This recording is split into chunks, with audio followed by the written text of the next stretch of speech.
I'm going to keep struggling with this topic because I won't lie. I do flip-flop. I have to own it. I do flip-flop. My opinion is relatively constantly changing. And some of my messaging out there seems to confuse people. I apologize. I understand. It's confusing. Maybe even for me as well. The story or the topic of illegal foreigners, undocumented immigrants, etc. First and foremost, let me give a shout out to Operation Tutula. Let me give a shout out to the leader, Zandile Tabula, and others leading the movement. I had an interview with Zandile Tabula last year. Let me give a shout out to Uchasinta Ngobese Zuma, March, who's also been very vocal and pushing a movement as well.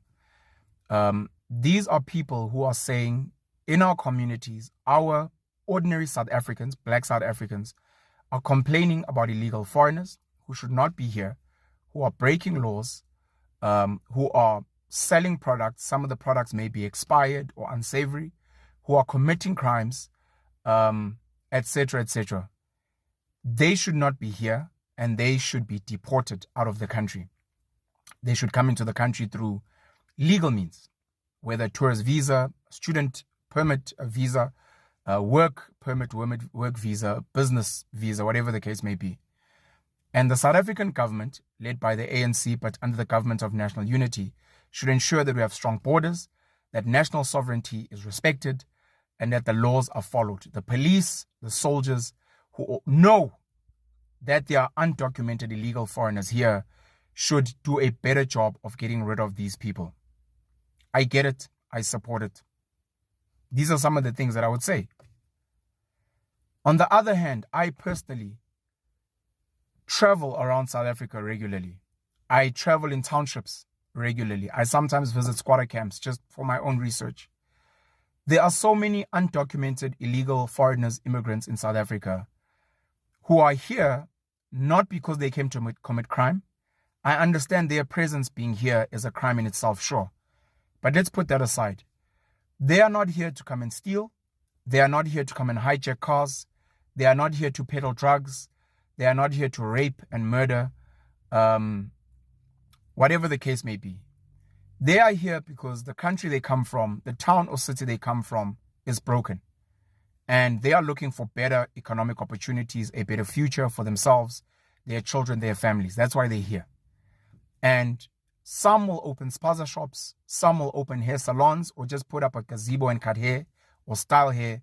Some will become waiters and waitresses. Some will become courier drivers, whether it's scooters for Take a Lot, Mr. D, Checkers 6060, Woolies, Dash, Pick and Pay, ASAP, the whole mix masala. Some of them run internet cafes. Some of them sell tires or repair tires, or they run motor workshops. Some of them run daycare centers. Like, some of them are domestic workers. Some are gardeners. They're just here for a better life. They are being here. I live in Johannesburg in South Africa. I could be speaking about Durban in KwaZulu-Natal. I could be speaking about Cape Town in the Western Cape. I could be speaking about Nelspruit in Mbombela in Mpumalanga. I could be speaking about Bloemfontein in the Free State. I could be speaking about Rustenburg or Mahikeng in the Northwest. I could be speaking about Polokwane in Limpopo. I could be speaking about Kimberley in the Northern Cape. I could be speaking about Port Elizabeth, Gqeberha, or East London, Emonti in the Eastern Cape. I could be speaking about any city. They are there because they want a better life. That is no different to ordinary South Africans, black South Africans leaving their village, Ezilalini, Nemakaya, where they come from, the township that they come from, or even the small town that they're from, to go and work somewhere else. I was born in Matateni Township in Newcastle. We moved to suburbia, Arbor Park Central in Newcastle. I went to study in Grahamstown in Makhanda at Rhodes University. I studied at the University of Johannesburg in Johannesburg. Yes, I followed the right processes and the right routes to be in Johannesburg. I'm a qualified somebody. I worked for institutions. Yes, I followed the rule of law, but not everyone is as privileged as me. There are many ordinary South Africans that leave those places to move to cities for a better life. The difference between them and the undocumented illegal foreigners, including the Asians, the Bangladeshis, the Sri Lankans, the Pakistanis, and many others. There are some from Europe, by the way. You just won't know them because you think all white people are here legally. There are some from the Americas, South America, North America. You just won't know that they're here illegally because you don't associate that. Same with the Chinese. Same with the Taiwanese. They may be here illegally, but you won't know because you assume that they're here legally. It's only our black African brothers and sisters, Ethiopia, Somalia, SADC, and obviously the Asians, as I said, the Western Asians at least. They are here for a better life. I'm not here to protect criminals. The criminals, including South African criminals who hijack, who are in drugs, who are killing people, who are in whatever unsavory business. I'm not here to protect them. I'm here to speak about like ordinary people. The difference between them and the South Africans is colonial borders set by the British, or the Portuguese, or the Germans, or the Belgians, or the French. That is the difference. If the borders didn't exist, these people would be like anyone else. Does that mean it's okay? No, it doesn't. This is why when I speak, it sounds like I'm flip-flopping and I'm confusing people. I understand sovereignty and rule of law. But man, I've got a soft spot for undocumented illegal foreigners who are here because of the situation at back home. And it's easy for people to say, well, then they must move back home and go fix Zimbabwe or Mozambique or Ethiopia or Somalia. But we don't say the same to South Africans. Why don't you just go back to the Eastern Cape and fix the Eastern Cape? Why not just go back to KwaZulu-Natal, Pen? Why not just go back to Limpopo? Why are you here? But we're the same South Africa. I get it. But the same reason you're here and not back home and building your township or your village or your province is the same reason they're here. They are not fighting ZANU-PF. They are not fighting whatever regime is ruling there, the DRC. You are not fighting the ANC running the Eastern Cape or Limpopo where there's rampant poverty and corruption and mismanagement and maladministration. You're not. You also ran away from your problems. And just like them, come festive season, come Easter, you also go home.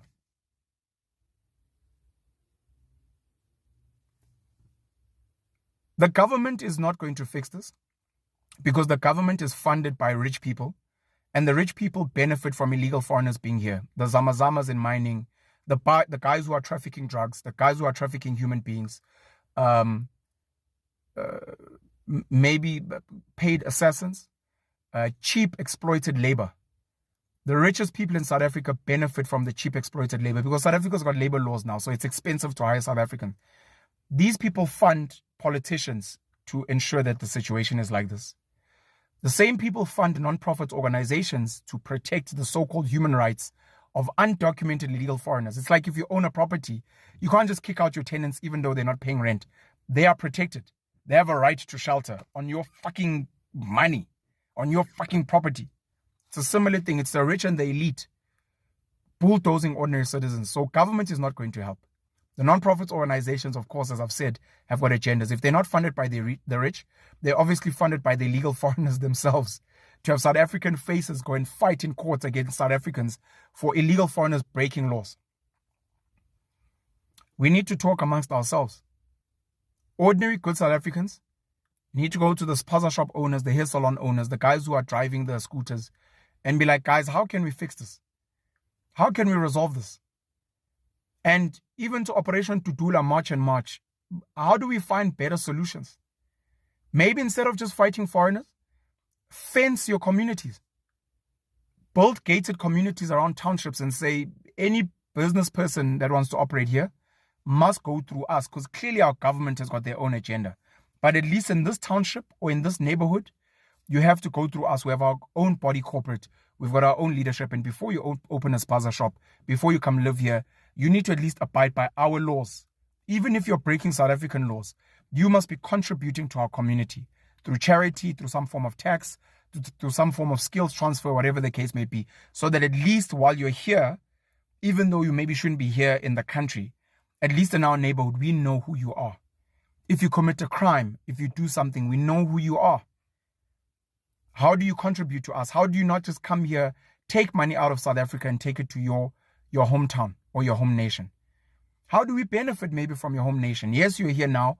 Maybe you've got children as South Africans, but how do we help you export to your home nation to help them there, but to also bring in resources back to wherever we may be?